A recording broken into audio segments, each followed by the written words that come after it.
नेताक बीजेपी में होंगे शामिल। भैया छोड़ दीजिए देवेंद्र फडणवीस जी को और उनके ललकारने का समय नहीं है आपका, वो समय निकल गया उद्धव जी आपका। आप ललकारोगे 2 ही बच जाएंगे, 18 आपसे निकल जाएंगे।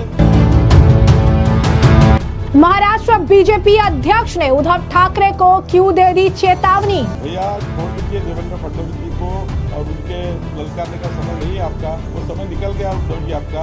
आप ललकारोगे 2 ही बच जाएंगे, 18 आपसे निकल जाएंगे। क्या उद्धव ठाकरे संजय राउत के साथ फिर होगा खेल।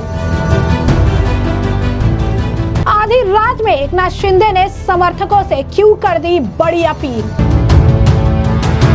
नमस्कार, मैं अजय विश्वास, स्वागत है आप सभी का द न्यूज में। महाराष्ट्र में महायुति ने प्रचंड जीत दर्ज की और महाविकास आघाड़ी का समझिए कि सुपड़ा साफ ही हो गया, क्योंकि आंकड़ा 50 के नीचे आकर गिरा।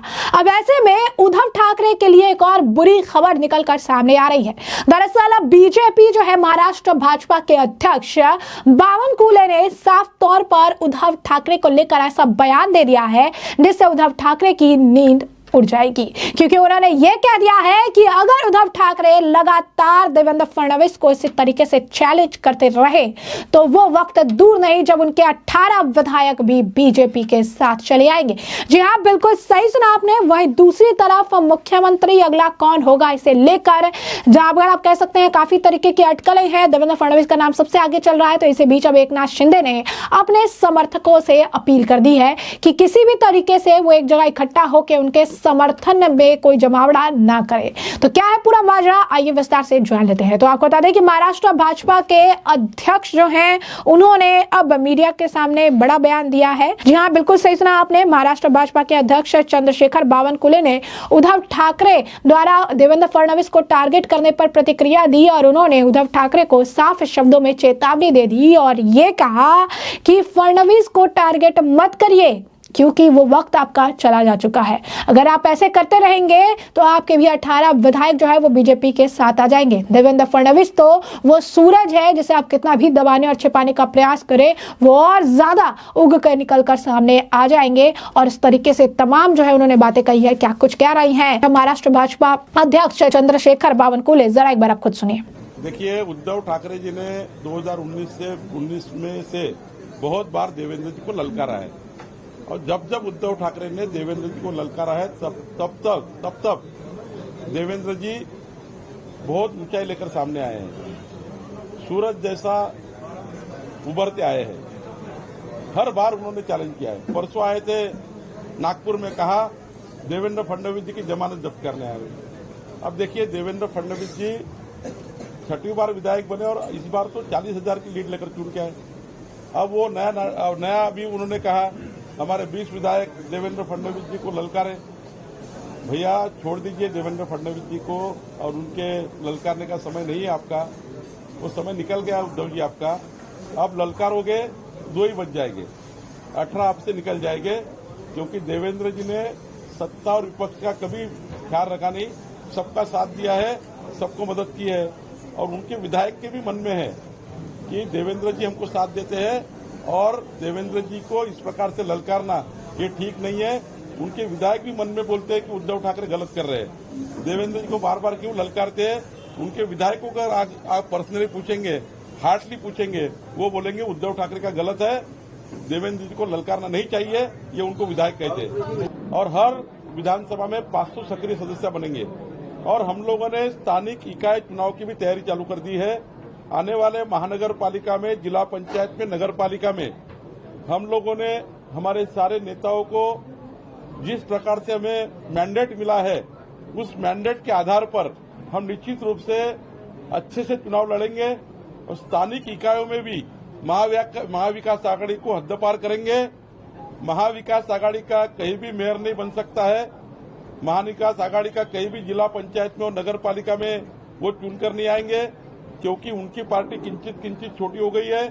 उन्होंने जिस प्रकार से झूठा कहा है महाराष्ट्र ने झूठे को भगाया है, सच्चाई को साथ दिया है और मुझे लगता है आने वाले इकाइयों में भी हमारी बहुत बड़ी जीत होगी और हम लोग पूरी ताकत से जीतेंगे। तो जैसा कि आपने यहाँ पर चंद्रशेखर बावनकुले को सुना, उन्होंने काफी सारे बयान जो है दिए हैं। साथ ही साथ उन्होंने ये भी कहा है कि होने वाले अब जो चुनाव हैं, जो और थोड़े बहुत जो छोटे छोटे अब चुनाव होने वाले हैं, उन सभी में भी महाविकास अघाड़ी का सुपड़ा साफ हो जाएगा, क्योंकि महाराष्ट्र की जनता ने अपना जनादेश देकर ये साफ संदेश दे दिया है कि महाविकास अघाड़ी, कांग्रेस और उद्धव, इनकी शरद पवार की पार्टी की उन्हें अब जरूरत नहीं है। साथ ही साथ उन्होंने ये भी कहा है कि अगर लगातार वो ललकारते रहे देवेंद्र फडणवीस को, तो फिर उनको ही नुकसान होगा और सिर्फ 2 लोग ही बच जाएंगे और 18 के 18 विधायक जो है उनके बीजेपी के साथ आ जाएंगे। साथ ही साथ उन्होंने देवेंद्र फडणवीस को लेकर यह भी कहा कि देवेंद्र फडणवीस वो सूरज है जिसे दबाया नहीं जा सकता है, छिपाया नहीं जा सकता है।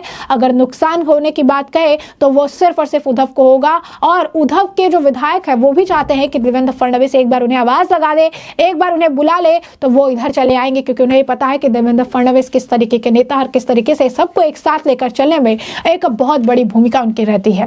वहीं दूसरी तरफ महाराष्ट्र विधानसभा चुनाव के नतीजे जो है 23 नवंबर 2024 को जो है घोषित हुए थे, और इसमें बीजेपी की अगुवाई वाली महायुति गठबंधन को प्रचंड बहुमत मिला, ये सबको पता है। लेकिन परिणाम आने के 3 दिन बाद जो है ये साफ, अगर आप देखेंगे तो इस बात पर चर्चा बनी हुई है कि राज्य का नया मुख्यमंत्री कौन होगा। हालांकि जो खबरें निकल कर आ रही है वो ये कहा जा रहा है कि इस बार मुख्यमंत्री का पद बीजेपी को मिलेगा, और बीजेपी के देवेंद्र फडणवीस और शिवसेना शिंदे के गुट्टे एकनाथ शिंदे के बीच सीएम पोस्ट को लेकर जो है सस्पेंस बना हुआ है। और इन सब के बीच एक जो आपके ये एक्सपर्ट पोस्ट है वो एकनाथ शिंदे का सामने आया है, जिस पोस्ट में शिंदे ने कुछ ऐसा किया है कि वो रेस से खुद को बाहर भी दिखा रही हैं, साफ तौर पर रेस से खुद को आउट बता रही हैं। दरअसल एकनाथ शिंदे ने अपने समर्थकों से सीएम बने रहने की मांग को लेकर दक्षिण मुंबई स्थित उनके आधिकारिक आवास वर्षा पर इकट्ठा न होने का आग्रह किया है। शिंदे ने एक्स पर इसे लेकर बकायदा पोस्ट किया है और लिखा है, महायुति गठबंधन की शानदार जीत के बाद राज्य में एक बार फिर हमारी सरकार बनेगी। एक महागठबंधन के रूप में हमने एक साथ चुनाव लड़ा और आज भी साथ है।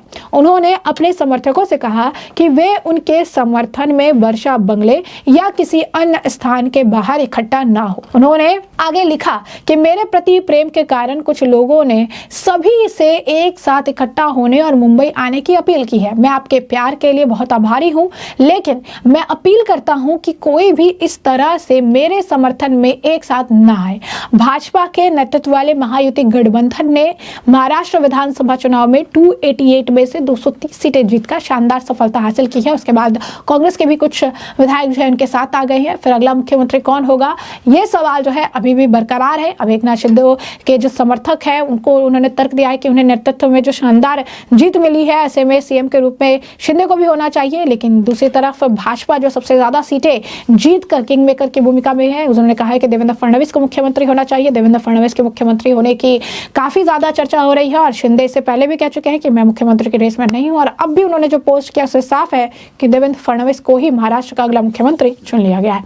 तो ऐसे में हमने आपको जो पूरा मामला है विस्तार से बताया। इस मामले पर अब आपकी भी जो राय हो हमें कमेंट सेक्शन में कमेंट करके जरूर साझा करिएगा। धन्यवाद।